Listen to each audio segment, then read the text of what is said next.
It was a cold Thursday morning in Manhattan when Claire Reynolds received the ivory-colored envelope.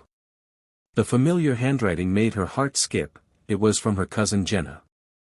The same Jenna who used to mock her hand-me-down dresses and compare her career as a secretary to everyone's successful ventures in the family. Claire hesitated before opening the envelope. When she did, her heart sank. A formal invitation. Jenna was getting married at the Ritz-Carlton. A luxurious, high-profile affair with over 500 guests. It wasn't the wedding that shook Claire, it was the handwritten note inside. Hope you're still working for that old lawyer. Maybe bring someone this time. Would be sad to see you alone again. Claire bit her lip. That sting, it was familiar. She had always been the poor one in the family. Her father passed when she was 12, and her mother worked 2 cleaning jobs to raise her. Claire graduated college with debt and had worked tirelessly ever since to survive. While others in her family flaunted their Teslas and country club memberships, she waited tables and now worked as a secretary at a small legal firm. Her dreams of becoming a paralegal had been pushed aside by bills and survival. But this time, she wouldn't go alone. She couldn't. That evening, as the city lights blinked outside her apartment window, Claire typed something desperate into her search bar. Rent a boyfriend for a wedding. She wasn't proud. But the idea was simple, a handsome, polite man to play her boyfriend. Just for one day. No complications. No expectations. Among the listings, one stood out.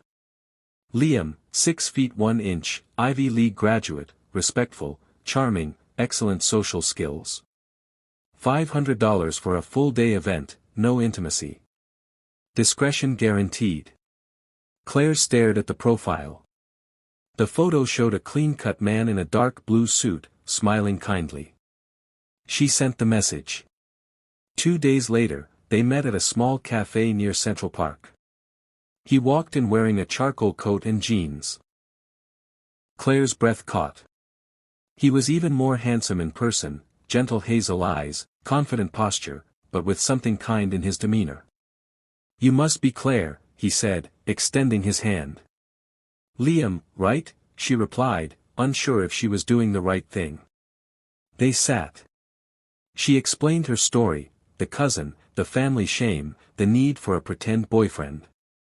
Liam listened carefully, then smiled. $500, he said gently, isn't really why I do this. But I understand. I'll be your boyfriend for the day. The day arrived. Claire wore a midnight blue dress borrowed from a friend. Her hair was curled, her heels high, and for the first time in years, she felt beautiful. Liam arrived in a tailored suit. He offered her his arm. You ready to show them what they missed out on? He asked with a smirk. Claire laughed nervously. Just don't outshine the groom. When they entered the ballroom, all heads turned. The whispers started instantly. Is that Claire? Who's the guy? She finally brought someone. Jenna approached them with her plastic smile. Claire. And. This is Liam, my boyfriend, Claire said confidently, holding his arm tighter. Jenna's eyebrows rose. Wow. Impressive. Liam shook her hand firmly.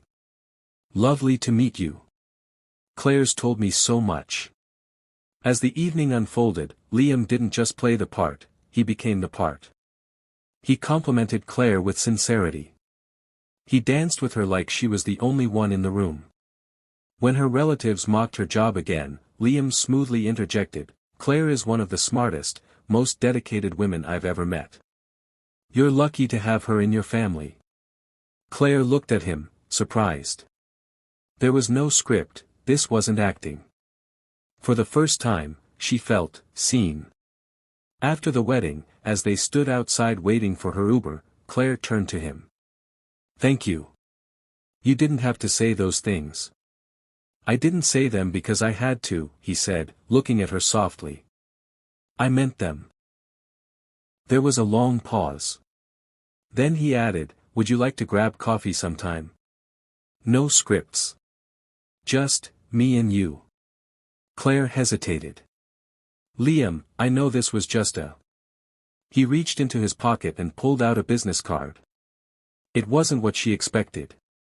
Liam Anderson, CEO, Everhart Technologies. Her jaw dropped.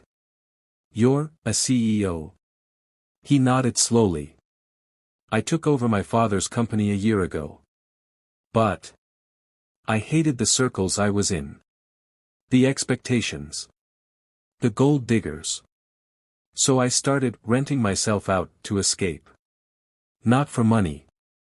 But to meet real people. People like you. Claire was speechless. I know this sounds crazy, he said. But today, you didn't just rent a boyfriend. You showed me what real connection feels like. Over the weeks that followed, they kept seeing each other. No more rented roles. Just long walks, shared coffees, deep conversations. Claire found herself laughing more, feeling lighter. She hadn't believed someone like him, wealthy, successful, powerful, could fall for someone like her. But Liam didn't care about the labels. He loved the woman who once cried in a cheap dress. Who worked 2 jobs just to afford her mother's medications. Who stood tall despite a world that often tried to shrink her. One evening, on a rooftop overlooking the city, he took her hand. You paid $500 to rent me for a day, he said with a chuckle. But I'd spend every day for the rest of my life proving you were worth more than anything money could buy. Claire blinked through tears. You don't have to prove anything. I want to, he said. Because I fell in love with the most real, most beautiful woman I've ever met. Claire never went back to that legal firm. Not because of Liam's money, but because he encouraged her to chase her dreams.